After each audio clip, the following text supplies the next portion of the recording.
Alright, so what else? Ito guys, no? Ito yung opportunity sa pera guys, at saka ito yung mga magagandang karma, mga kapiksing. Okay? Ito yung mga good karma para sa inyo. So, kaya nga sabi ko nga guys, bless kayo sa kaperahan kasi bukod sa blessings, talagang may mga good karma din na babalik sa inyo. At saka mga bagong opportunity din sa pera, no? Yung sinabi natin golden opportunities, guys, no? Golden opportunity talaga yung inyong may experience, magiging sagot yan sa mga dasal nyo.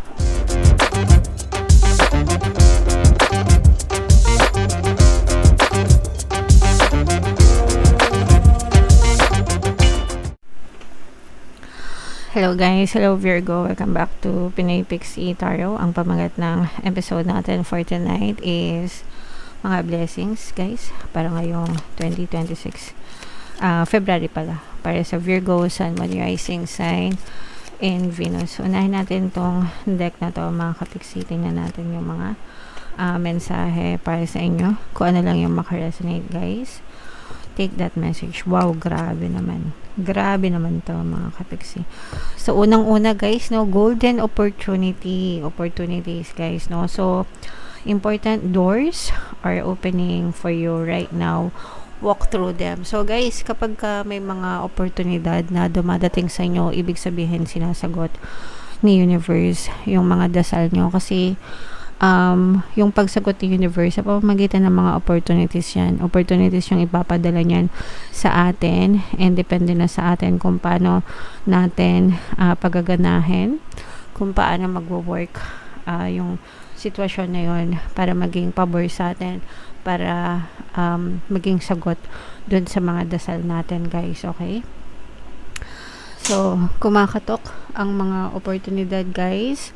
Huwag kayong mag-atubili na kumilos mga kapiksi, sa inyo pa rin nakasalalay yung pagkilos guys. Okay, alright, and ito naman, yee, true love. Kilig-kilig naman kayo guys, no? So romantic stirrings in your heart have propelled the universe to deliver great love to you. So blessed din kayo sa relationship mga kapiksi, no?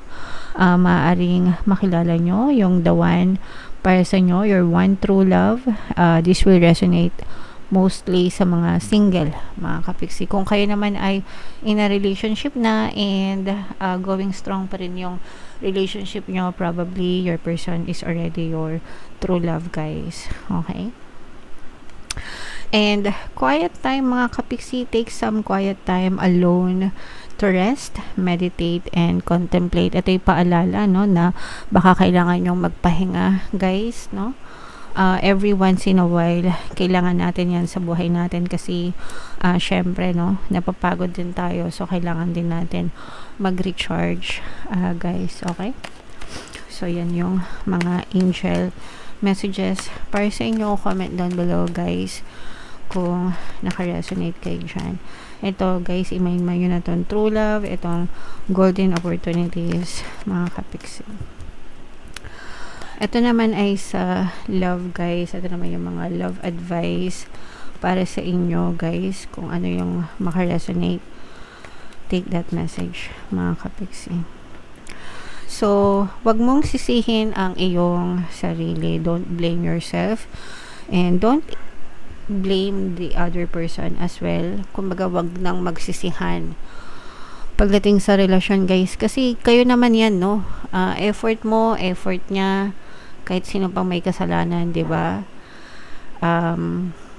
Wala rin naman mangyayari pag nagsisihan pa mga kapiksi. So wag na kayo magsisihan. Wag mong sisihin yung sarili mo, wag mong sisihin siya. Magpatawaran na lang kayo, lalo na kung hindi naman kayo maghihiwalay mga kapiksi. Kung gusto nyo talagang magtagal, magkaroon kayo ng harmonious na relationship guys. Okay, alright, and mahalin mo muna ang iyong sarili. Actually, hindi muna, no, kailangan mahalin nyo ang inyong sarili. Hindi ibig sabihin, kung mahal mo yung person mo, that mahal mo rin yung sarili mo. Ibibigay mo rin sa sarili mo yung pagmamahal na kailangan mo. Kapiksi, wag mong sa alang-alang kumbaga parang hindi lang person mo yung pina-priority mo. Kung ano yung binibigay mo sa kanya, yun din dapat yung binibigay mo sa sarili mo. Equal lang, guys. No? Hindi pwedeng mas mahal mo siya, tapos yung sarili mo, pinapabayaan mo na, kinakalimutan mo na, di ba? Hindi rin naman pwede na sarili mo lang yung mahal mo, tapos hindi mo sinusuklian yung person mo. So, dapat balance lang din, guys. Lalo na pagka in a relationship kayo, mga kapiksi. Okay? Alright. And another message, guys, is kung wala siyang time sa'yo, hindi kanya priority, mga kapiksi. Hindi ibig sabihin na hindi kanya mahal. Hindi lang ikaw yung number one sa priority niya. Baka mas priority niya yung trabaho niya, yung career niya, or kung ano man bagay, 'di ba? So, pwedeng ganun. Pero hindi ibig sabihin kasi yung iba sinasabi, hindi mo na ako mahal, wala ka ng oras sa akin. Huwag ganun, guys. Masyadong maimo, masyadong madrama. So, kausapin nyo ng maayos, 'di ba? And kausapin nyo ng maayos, isettle nyo kasi hindi nyo naman, baka mamaya hindi naman niya alam na hinahanap-hanap mo pala siya, 'di ba? Kung hindi ka naman nagsasalita. So dapat ipaalam mo rin sa kanila kung ano yung mga pangangailangan mo para maibigay nila, guys. Okay, kasi hindi lahat mataas yung emotional intelligence. Kumbaga, kailangan mo pang sabihin sa kanila kung ano yung kailangan nilang gawin at yung mga ina-expect mo sa kanila. Hindi lahat ng tao nagkukusa na ibigay yon. Okay, lalo na kung ibang lahi, mga kapiksi. Sa pagkakaalam ko, pag sa ibang lahi, kung ano yung i-demand mo sa kanila, kailangan mong sabihin sa kanila, mga kapiksi, kasi iba-iba tayo ng upbringing, guys. Okay? Alright. So, yeah. Comment down below, Virgo, if feeling nyo naka-resonate kayo dyan. So, shuffle natin to, guys. Hanapin natin yung energy nyo habang sinashuffle ko to. Panoorin nyo muna yung video natin regarding sa ating paano mag-manifest ng abundance video course. Kapiksi, sawa ka na ba sa mga struggles at hirap sa buhay mo? Masipag ka ba at masikap sa buhay ngunit hindi ka pa rin umaasenso? Ilang beses ka na bang nag-attempt mag-negosyo at mag-invest pero palagi ka pa rin nalulugi? Sa pagkakataon na ito ay maaaring may subconscious beliefs ka na nagiging balakid sa iyong pag-unlad at pagyaman. Introducing, paano mag-manifest ng abundance video course.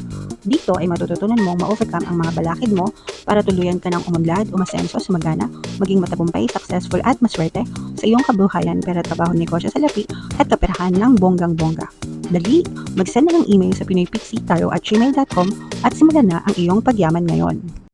Alright, so sa lahat ng gusto mag-avail ng course, guys, meron tayong paano mag-manifest ng abundance video course, paano mawala ang third party, at magkaroon ng harmonious na relationship, paano pabalikin si ex or vice breakup. Sa mga interesado, guys, mag-send lang kayo ng email sa pinoypixie@gmail.com.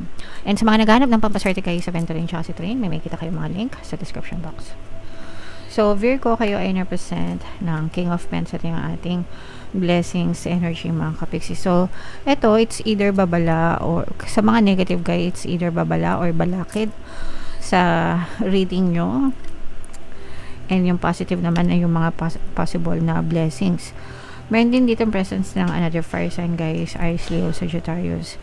So, ito, guys, nakikita natin na maaaring magkaroon kayo ng mga challenge. Ano to, guys? This is more on parang competition na challenge, especially sa pwedeng competition sa negosyo, competition sa trabaho, mga kapiksi, lalo na kung merong, kunwari nagtatrabaho kayo tapos merong mga naiinggit sa inyo, guys, baka gawan kayo ng hindi maganda, no, ng mga taong naiinggit sa inyo, kaya you have to be very careful sa workplace nyo, guys, sa mga pinakikisamahan nyo, sa mga, lalo na sa mga chat, no, mga group chat. Huwag kayo mag-iiwan ng ebidensya ng mga resibo, no, na maaaring mag-backfire sa inyo, mga kapisi, kasi kapag kami nainggit sa inyo, yung nainggit sa inyo kapag naisipan nila kayong gawa ng hindi maganda, baka magamit yon against you, mga kapiksi. So, kung meron kayong group chat sa trabaho, make sure na work-related lang yung inyong pinag-uusapan, and wag kayong makisali sa mga marites or chismis, mga kapiksi, kasi maaring mag-backfire yon sa inyo, guys. Okay? Yan yung mga babala. Ito naman, guys, blessing ito sa kaperahan, no?